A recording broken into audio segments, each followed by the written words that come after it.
చాన్నాళ్లుగా ఎదురుచూసిందే జరిగింది. ప్రభుత్వ వ్యతిరేక ఓటు చీలకూడదన్న పవన్ కళ్యాణ్ కోరిక నెరవేరబోతోంది. ఆంధ్రప్రదేశ్ ప్రయోజనాల కోసమే కేంద్రంలోని పార్టీతో పొత్తు పెట్టుకుంటున్నామని చంద్రబాబు చేసిన ప్రకటన నిజం కాబోతోంది. ఇప్పుడు టెక్నికల్గా ఒక ట్విస్ట్ కనిపిస్తోంది. టీడీపీ ఎన్డీఏతో చేరింది. అంటే ఎన్డీఏ కూటమి మేనిఫెస్టోనే ఇప్పుడు ఏపీకి కూడా అమలు చేయాల్సి రావచ్చు. దానిలోనే టీడీపీ జనసేన ఉమ్మడి మేనిఫెస్టోను కూడా జత చేయడం అనివార్యం కావచ్చు. 1-2 రోజుల్లో ఈ పని జరగబోతోంది.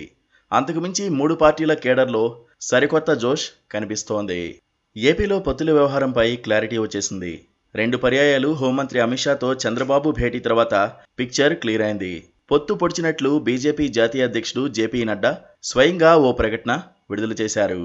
ఈ దిశగా అది ఉమ్మడి ప్రకటనగా మారింది.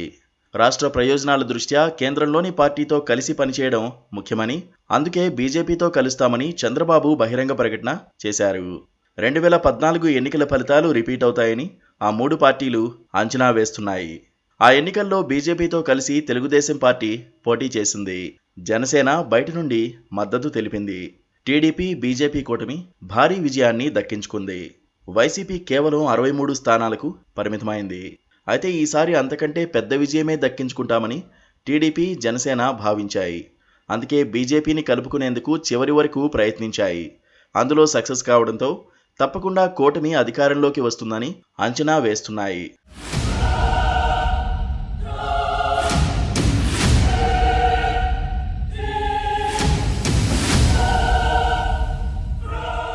ఆ రోజు ప్రత్యేక హోదా కోసం ఎన్డీఏ నుంచి బయటకు వచ్చిన తర్వాత 5 ఏళ్ల పాటు చంద్రబాబు ఒంటరయ్యారు.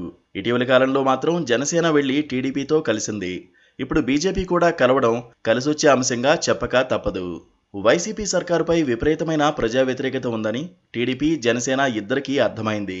గత 4.5 సంవత్సరాలుగా కేంద్రంలో అధికారంలో ఉన్న బీజేపీ సర్కారు నుంచి జగన్కు అంతర్గత సహకారం అందడం వల్లే ఎటువంటి ఇబ్బంది రాలేదని, ఇప్పుడు బీజేపీ నేతృత్వ ఎన్డీఏ కూటమితో తాము కలిసి వెళ్లడం వల్ల జగన్కు సహాయ నిరాకరణ ఎదురవుతుందని ఆ 2 పార్టీలు భావిస్తున్నాయి.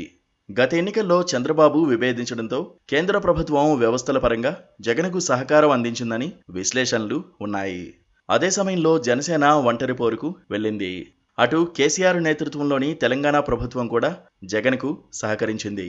దీంతో చంద్రబాబు ఒంటరయ్యారు. ఎన్నికల వ్యవస్థలో సరైన సాయం లేక వెనుకబడ్డారు.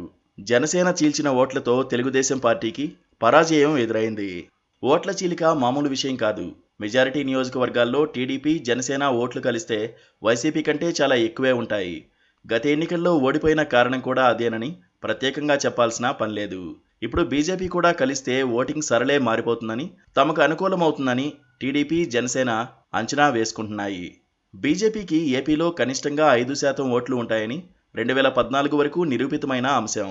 అయితే మిత్రభేదం కారణంగా గత ఎన్నికల్లో కనీసం 1% ఓట్లు కూడా రాలేదు. చాలా నియోజకవర్గాల్లో పార్టీ అభ్యర్థులకు 100 కంటే తక్కువ ఓట్లు వచ్చాయి. గత ఎన్నికల్లో జనసేనకు 6% వరకు ఓట్లు వచ్చాయి. అయితే ఈసారి జనసేన బలం గణనీయంగా పెరిగింది. దాదాపు 12% వరకు ఓట్లు ఆ పార్టీ సాధించే అవకాశం ఉంది. గత ఎన్నికల్లో జనసేన గెలుపుపై అపనమ్మకం ఉన్నవారు వైసీపీకి ఓటు వేశారు. కాపు సామాజిక వర్గం సైతం వైసీపీ వైపే మొగ్గు చూపింది. అయితే ఈసారి పవన్ జాగ్రత్త పడ్డారు. కాపు సామాజిక వర్గం సైతం ఏకతాటిపైకి వచ్చింది. జనసేనకు అండగా నిలిచే ప్రయత్నం చేస్తోంది. ఈ లెక్కన జనసేన ఓటు శాతం కూడా పెరిగిందని చంద్రబాబు అంచనా వేశారు. అందుకే ఆ పార్టీని కలుపుకుని ముందుకెళ్లారు. మోదీ సర్కార్ ఏపీ ప్రజలను మోసగించిందని చంద్రబాబు గత ఎన్నికల్లో ప్రచారం చేశారు. ఆ ప్రచారం నిజమై బీజేపీ దెబ్బతిన్నా ఓట్లు చీలికతో టీడీపీ కూడా గెలవలేదు. గత ఎన్నికల్లో గెలిచిన వైసీపీకి, ఓడిన టీడీపీకి 10% ఓట్ల తేడా ఉంది. ఇప్పుడు 3 పార్టీలు కలవడం వల్ల ఆ 10% పూడిపోయి మరో 10% వరకు అదనంగా ఓట్లు వచ్చే అవకాశం ఉందని చంద్రబాబు, పవన్ అంచనా వేస్తున్నారు. పైగా గత ఎన్నికల్లో తటస్థ జనం వైసీపీ వైపు మొగ్గు చూపడం వల్ల బీజేపీకి ఓట్ల శాతం పూర్తిగా పడిపోయింది. ఇక వైసీపీ తప్పిదాలు, అరాచకాలను ప్రజల్లోకి తీసుకెళ్లడంలో ఆ 3 పార్టీలు సక్సెస్ అయ్యాయి. రాజకీయ వేధింపులు ప్రధాన ప్రచారాస్త్రం కాబోతోంది. జగన్ ఇప్పుడు పూర్తి డిఫెన్స్లో ఉన్నారు.